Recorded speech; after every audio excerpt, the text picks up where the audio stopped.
Everyone welcome to missile classes. जैसे कि आप सबको पता है कि जैकबोर्ड ने क्लास 11 का एग्जाम शेड्यूल जारी कर दिया है और आपके पास बहुत ही कम समय है और आप सबको बहुत ही अच्छी तरह से पता है कि हमारे इस प्लेटफॉर्म पे हमारे प्लेटफॉर्म के टीचर द्वारा आप लोगों के लिए हर एक सब्जेक्ट के लिए 5-5 मॉडल सेट तैयार किए गए हैं, जिसमें से आज मैं लेकर आया हूँ हिंदी इलेक्टिव का मॉडल सेट नंबर 3। इससे पहले हम लोगों ने मॉडल सेट नंबर 1 और 2 को बेहतरीन तरीके से डिस्कस किए थे। सो गाइज आज मैं आप लोग को डिस्कस करवाने वाला हूं कि हिंदी इलेक्टिव में किस तरह से आपके पेपर में क्वेश्चन छपने वाले हैं 19 अप्रैल के एग्जाम में। सो गाइज 100% सिलेक्टेड क्वेश्चन है और मैं उम्मीद करता हूं कि वीडियो को बिल्कुल आप लोग अंत तक देखें और चैनल पर नए आए तो चैनल को सब्सक्राइब करके बेल आइकन को प्रेस करें। तो चलिए बिना देर के हम लोग क्वेश्चन एग्जाम में आप हिंदी का जब भी पेपर देंगे या इंग्लिश का, सबसे पहले आपके पास पहला पैराग्राफ आएंगे, पहला पैसेज आएंगे। अगर आप पैसेज को अच्छी तरह से स्टडी कर लेते हैं तो मैं उम्मीद करता हूं डियर स्टूडेंट कि आप 5 क्वेश्चन का आंसर सही से कर सकते हैं, पर शर्त है कि पैसेज को पढ़ने के बाद आपको समझना बहुत ज़रूरी है। तो चलिए सबसे पहले हम लोग पैसेज को पढ़ने की कोशिश करते हैं। धन की चाह व्यक्ति को नाश की ओर ले जाती है। धन की चाह कभी समाप्त नहीं होती है, वह धन प्राप्त होने पर और बढ़ जाती है। धन लिप्सा अथवा सागर की तरह है, इसके तल की था नहीं पाई जा सकती है। जो व्यक्ति धन की उत्कट कामना से ग्रसित होता है वह नीचे से नीचे काम कर सकता है, उसे अपने सम्मान की कोई भी चिंता नहीं होती है। सम्मान बेचकर उसे धन मिलता है और वह नहीं चुकाता है। समाज उसे चाहे दैहिक दृष्टि से देखता हो, उसे कोई फर्क नहीं पड़ता है। वह धन के लिए किसी के भी आगे गिड़गिड़ा सकता है, अपशब्द सुन सकता है। इस तरह वो धन लिप्सा के सागर में उसका सम्मान डूब जाता है। सो गाइस ये पैसेज है। पैसेज से स्टडी करने के बाद आपके पेपर में 5 क्वेश्चन पूछे जाएंगे। आप लोग चाहते हैं कि सर पैसेज को हम लोगों को इसी तरह से करवाते रहें, तो अभी जो हम लोग डिस्कस कर रहे हैं आपका मॉडल सेट नंबर 3 है, ठीक है। इसके बाद आपको हिंदी इलेक्टिव का मॉडल सेट नंबर 4 भी करवाए जाएंगे और 5 भी, ठीक है। तो बहुत सारे स्टूडेंट हमारे प्लेटफॉर्म से जुड़ चुके हैं। अगर आप में से कोई ऐसा स्टूडेंट है जो अभी तक नहीं जुड़ पाए तो जल्द से जल्द जुड़ने की कोशिश करें। मैं आप लोगों तक वो क्वेश्चन पहुंचाने की कोशिश करूंगा जो आपके पेपर में डायरेक्टली छपने वाले हैं। तो चलिए देखते हैं इसमें किस तरह से क्वेश्चन आपके पेपर में क्वेश्चन छपने वाले हैं, ठीक है। पैसेज को स्टडी करने के बाद 5 प्रश्न आएंगे और सभी क्वेश्चनों को आपको ध्यानपूर्वक देखना है। धन की चाह मनुष्य को किस की ओर ले जाती है? याद रखिए विनाश की ओर, यानी ऑप्शन नंबर बी आपका सही उत्तर होगा। मूव करते हैं, अगला क्वेश्चन है क्वेश्चन नंबर 2। प्रस्तुत गद्यांश के अनुसार किसके तल की कोई था नहीं होती है? तो किसके तल की कोई था नहीं होती है? धन की लिप्सा रूपी सागर, यानी ऑप्शन नंबर बिल्कुल सही उत्तर होगा ए। अगला क्वेश्चन पे चलते हैं। अगला क्वेश्चन है क्वेश्चन नंबर 3। कैसे व्यक्ति समाज में नीचे से नीचे काम समाज की चिंता किए बिना ही कर देते हैं? तो इस क्वेश्चन को जो बिल्कुल राइट आंसर होना चाहिए, धन की उत्कट कामना से ग्रसित व्यक्ति। अभी हम लोग जस्ट डिस्कस किए थे। सो गाइस आप लोगों के लिए जब हमारे पूरे प्लेटफॉर्म के टीचर इतना मेहनत करें, बस आप लोगों से एक ही अपील है कि आप लोग ज़्यादा से ज़्यादा उस व्यक्ति को इस वीडियो को सेंड करें जो 19 अप्रैल के एग्जाम के लिए बेहतरीन तरीके से तैयारी नहीं कर पाए हैं। तो बिल्कुल इस हमारे प्लेटफॉर्म के टीचर द्वारा जो 5-5 मॉडल सेट तैयार किए गए, अगर इन 5 मॉडल सेट को अगर कर लेते हैं तो मैं उम्मीद करता हूं कि इससे बाहर आपके पेपर में क्वेश्चन छपने वाले नहीं है। धन लोलुपों को समाज कैसे दृष्टि देखता है? इस क्वेश्चन का जो बिल्कुल सही उत्तर होगा है दृष्टि से। अभी हम लोग जस्ट डिस्कस किए थे, ठीक है। अगला प्रश्न पे चलते हैं। प्रस्तुत गद्यांश का शीर्षक बताइए? तो धन लिप्सा का परिणाम, यानी ऑप्शन नंबर बिल्कुल सही उत्तर होगा क्या? ए। अगला क्वेश्चन पे चलते हैं। अगला क्वेश्चन है फिर से डेस्टन, यहाँ पे आपके सामने मिल जाएंगे आपको एक पैसेज। अगर फिर से पैसेज ये जो पैसेज है डेस्टन, ये आपको आपका पत्र यानी जो कविता है यानी जो पोइट्री है उस सेक्शन से लिए गए हैं। इसमें भी आपको 5 क्वेश्चन दिए जाएंगे। अगर आप पोइट्री का क्वेश्चन सही से करना चाहते हैं तो सबसे पहले आपको पोइट्री का आंसर याद होना बहुत जरूरी है। कौन सा पोएट, कौन सा राइटर ने लिखा है। तो यहाँ पे दोस्तों ये आपको स्टडी कर लेना है, पॉज करके वीडियो को स्टडी करने के बाद दोस्तों यहाँ पे एक क्वेश्चन दिया है। तो चलिए मैं 6 क्वेश्चन के आपको आंसर बताने की कोशिश करता हूँ। जो 6 क्वेश्चन है जो मोस्ट एक्सपेक्टेड क्वेश्चन है और मैं उम्मीद करता हूँ दोस्तों आप लोगों तक वह प्रश्न पहुँचाने की कोशिश करूँगा जो आपके पेपर में डायरेक्टली छपने वाले हैं, ठीक है। देश किसके बिहाड़ वन में भटक गया? तो याद रखेंगे किसके वन में भटक गए थे? तो राजनीतिक दल, यानी ऑप्शन नंबर बी आपका राइट आंसर होगा। अगला क्वेश्चन पे चलते हैं। मन में हमेशा संयन क्यों उत्पन्न होती है? तो याद रखेंगे भविष्य की चिंता के कारण। क्या होगी? भविष्य की चिंता के कारण, यानी ऑप्शन नंबर ए आपका सही उत्तर होगा। अगला क्वेश्चन पे चलते हैं। यहाँ राष्ट्र का क्या आशय है? यहाँ पे राष्ट्र का क्या आशय है? एकजुट देश, यानी एकजुट देश, ऑप्शन नंबर सी आपका करेक्ट आंसर है। अगला प्रश्न पे चलते हैं। संन्यास शब्द का अर्थ क्या है? संन्यास शब्द का अर्थ होता है संदेह, यानी ऑप्शन नंबर बिल्कुल सही उत्तर होगा ए। अगला क्वेश्चन पे चलते हैं। प्रस्तुत पद्यांश का उचित शीर्षक बताइए? इसका उचित शीर्षक है देश और नेता, यानी ऑप्शन नंबर ए आपका करेक्ट आंसर होगा, ठीक है। अब यहाँ पे डिस्ट्रीब्यूशन आपका ग्रामेटिकल सेक्शन से क्वेश्चन पूछे जाएंगे। ग्रामेटिकल सेक्शन से क्वेश्चन यहाँ पे होंगे आपका 5 क्वेश्चन।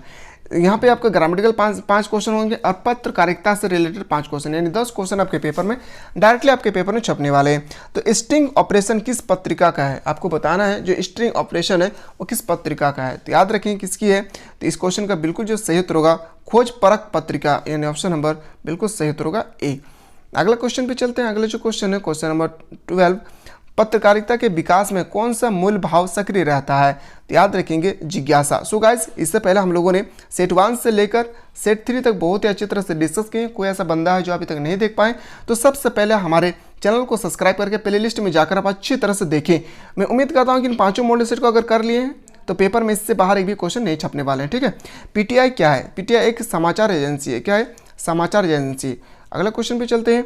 रिपोर्ट में दी गई जानकारी का स्वरूप कैसा होना चाहिए, जो रिपोर्ट है उसमें दी गई स्वरूप की जानकारी तथ्यात्मक होनी चाहिए, यानी ऑप्शन नंबर बिल्कुल सही उत्तर होगा सी। अगला क्वेश्चन पे चलते हैं। जनसंचार माध्यमों का प्रमुख कार्य क्या है, जो जनसंचार है इसका प्रमुख कार्य क्या होती है, तो सूचना देना और शिक्षित करना, यानी ऑप्शन नंबर ए आपका करेक्ट आंसर होगा।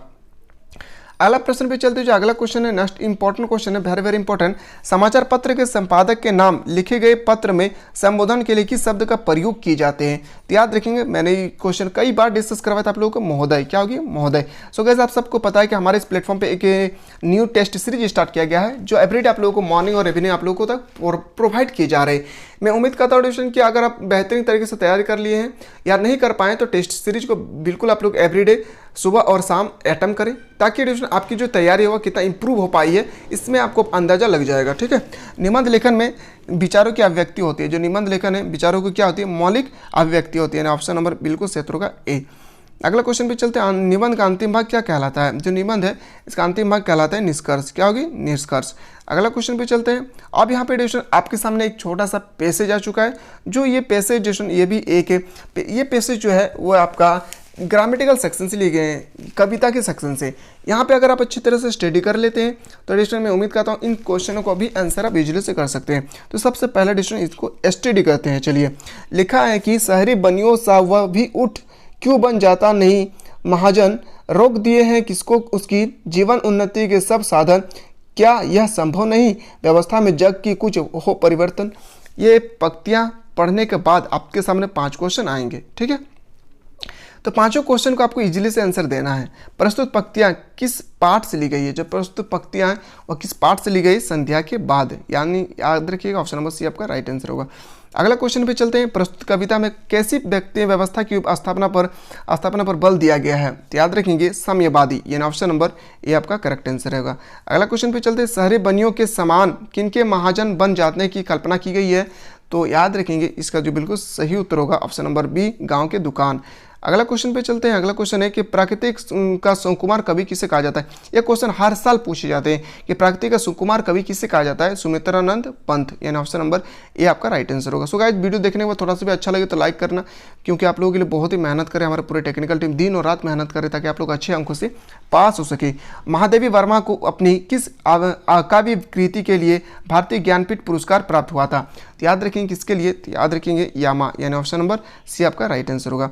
अगला क्वेश्चन पे चलते हैं कि जाग तुझको दूर जाना कविता में क्या प्रेरणा दी गई है, तो याद रखेंगे कठिनाइयों से जूझने की, यानी ऑप्शन नंबर बिल्कुल सही होगा ए। अगला क्वेश्चन पे चलते हैं। सिकता सलील समीर सदा में पंक्ति में कौन सा अलंकार है, इसमें आपको कौन सा अलंकार दिया गया, अनुप्रास अलंकार, यानी ऑप्शन नंबर बिल्कुल सही होगा बी। अगला क्वेश्चन पे चलते हैं। अगला क्वेश्चन है क्वेश्चन नंबर आपके सामने 26। रिश्ते हैं लेकिन खुलते नहीं, कवि के सामने ऐसी कौन सी व्यवस्था जिससे आपसी रिश्ते भी नहीं खुलते हैं, तो ये इसका आंसर जो होगा गरीबी। सही बात बोल रहे हैं, गरीबी अगर आ जाए आपके पास आपके घर में तो अच्छे अच्छे इंसान आपसे दूर हो जाते हैं। अगला क्वेश्चन पे चलते हैं। कवि नरेंद्र शर्मा के भीतर के दुःसपनों में से भयावह किसे माना जाता है, तो याद रखेंगे बाहर के अंधकार को, यानी ऑप्शन नंबर ए आपका सही उत्तर होगा। अगला क्वेश्चन पे चलते हैं। अगला क्वेश्चन चलते हैं। नेक्स्ट क्वेश्चन है नींद उचट जाती है किसकी रचना है, नींद उचट जाती है ये रचना है, याद रखेंगे नरेंद्र शर्मा की, किसकी होगी, नरेंद्र शर्मा, इसका सही उत्तर होगा। अगला क्वेश्चन पे चलते हैं। फिर से डिस्टूडेंट यहाँ पे एक छोटा सा पैसेज दिए गए हैं, चलिए इस पैसेज को हम लोग सबसे पहले स्टडी करते हैं। पैसेज को स्टडी करते हैं। पैसेज को स्टडी करने के बाद फिर से यहाँ पे आपको 5 क्वेश्चन दिए जाएंगे, ठीक है। चलिए स्टडी करते हैं। सारा घर मक्खियों से भिनभिना रहा था। आंगन की आलगनी पर कई पेबंद लगी, एक साड़ी टंगी थी। दोनों बड़े लड़कों वहाँ कहाँ पता नहीं था।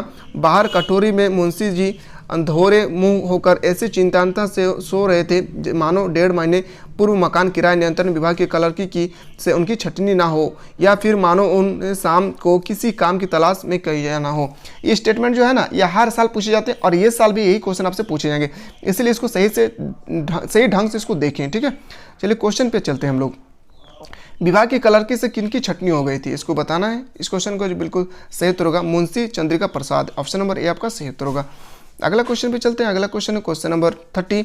घर में मक्खियों का भिनभिनाता पक्ति से घर की कैसी अवस्था का संकेत मिलता है, तो कैसी संकेत मिलती है, तो इस क्वेश्चन का जो बिल्कुल सही उत्तर होना चाहिए दरिंद्रा, यानी ऑप्शन नंबर ए भी आपका राइट आंसर होगा। अगला क्वेश्चन पे चलते हैं। प्रस्तुत पंक्तियाँ के लेखक कौन है, आपको बताना है प्रस्तुत पंक्तियाँ का लेखक कौन है। ओम प्रकाश वाल्मीकि, यानी ऑप्शन नंबर ए आपका राइट आंसर है। अगला क्वेश्चन पे चलते हैं। अगला क्वेश्चन है क्वेश्चन नंबर 32। अंडे के छिलके पाठ के आरंभ में अम्मा की कैसी तस्वीर उभरती है, याद रखेंगे परंपरावादी स्त्री, यानी ऑप्शन नंबर बिल्कुल सही उत्तर होगा ए। अगला क्वेश्चन पे चलते हैं। किसकी मृत्यु के बाद मकबूल घर में गुमसुम सा रहता था, जो मकबूल के घर में किसकी मृत्यु हो गई थी जिसके कारण वो गुमसुम सा रहता था, तो याद रखेंगे दादा। ही हूबहू आपके पेपर में भी इसी तरह से क्वेश्चन छपेंगे कि आप लोग चाहते हैं कि सर इसी तरह से हम लोग को सेट 4 और सेट 5 करवाई, तो आप लोग कमेंट सेक्शन बिल्कुल कमेंट करना ना भूलें। और आप लोगों को वीडियो देखने के बाद थोड़ा सा भी अच्छा लगे तो लाइक करना ना भूलें, क्योंकि आप लोगों के लिए बहुत ही मेहनत कर रहे हैं। आवारा मसीहा में लेखन के शरद चंद्र की तुलना किससे की गई है, तो याद रखेंगे रॉबिन हुड इसका करेक्ट आंसर होगा। अगला प्रश्न पे चलते हैं। शरद चंद्र लिखित उपन्यास का नाम बताइए। जो शरद चंद्र लिखित उपन्यास है उसका नाम आपको बताना है, तो श्रीकांत नाम है इसका। क्या नाम है, ऑप्शन नंबर सी आपका सही उत्तर होगा। अगले प्रश्न पे चलते हैं। अंडे के छिलके पाठ में बिना अंडे का क्या बना रहे थे, तो याद रखिए बिना जो अंडे को बना रही थी वो हलवा बना रही थी। क्या हलवा इसका सही उत्तर होगा। अगला क्वेश्चन पे चलते हैं। अंधेरे नगरी नाटक की रचना किसने की थी, ये क्वेश्चन भी हर साल पूछे जाते हैं और इस साल भी आपको देखने को मिलेंगे। भारतेंदु हरिश्चंद्र। बस मैं उम्मीद करता हूँ कि साल भर में कोई भी कुछ नहीं पढ़े तो हमारे प्लेटफॉर्म के टीचर द्वारा जो 5-5 मॉडल सेट हर एक सब्जेक्ट के लिए आप लोगों को प्रोवाइड की जा रहे हैं, बस इस 5 मॉडल सेट को आपको अच्छी तरह से स्टडी कर लेना है। मैं उम्मीद करता हूँ कि इससे बाहर आपके पेपर में एक भी प्रश्न नहीं छपने वाले। पर हाँ, जब भी वीडियो को देखिए बिना स्किप के देखिए, क्योंकि बीच बीच में मैंने बहुत इंपॉर्टेंट की पॉइंट बताया हूँ। हंस पत्रिका का प्रकाशन किससे प्रारंभ हुआ है, तो याद रखेंगे इस क्वेश्चन का जो बिल्कुल सही उत्तर होगा ऑप्शन नंबर बी इसका राइट आंसर होगा Munshi Premchand, option number B आपका राइट आंसर होगा। अगला क्वेश्चन पे चलते हैं। अगला क्वेश्चन है। अभिधर्यार एक होते हुए भी धन्यार्थ और व्यगार्थ अलग अलग हो जाते हैं। प्रस्तुत पंक्तियाँ है, आपको बताना ये जो स्टेटमेंट है वो कहाँ से ली गई है, तो याद रखें नई की जन्म कुंडली, यानी ऑप्शन नंबर ए आपका राइट आंसर होगा। अगला क्वेश्चन पे चलते। उसकी माँ कहानी के लेखक है, इसमें बताना है उसकी माँ जो है इस कहानी का लेखक कौन है, पंडित बेचन शर्मा उग्र, यानी ऑप्शन नंबर सी आपका राइट आंसर होगा। सो गाइस, वीडियो देखने के बाद कैसा फील हुआ तो आप लोग बिल्कुल लाइक करना ना भूलें। और अभी जो हम लोग डिस्कस किए आपका हिंदी इलेक्टिव का मॉडल सेट नंबर 3 था। इसके बाद हम लोग हिंदी इंग्लिश कोर के बारे में भी हम लोग डिस्कस करेंगे। सोशियोलॉजी में, पॉलिटिकल साइंस में, इकोनॉमिक्स में किस तरह से आपके पेपर में क्वेश्चन छपने वाले, सही प्रकार के क्वेश्चनों को आप लोगों के तक मैं पहुंचाने की कोशिश करूंगा। बस आप लोग कमेंट सेक्शन बिल्कुल कमेंट करिए आपको कौन से सब्जेक्ट की रिक्वायरमेंट है। तो चलिए मिलते हैं नया वीडियो में, तब तक के लिए जय हिंद, जय भारत, वंदे मातरम।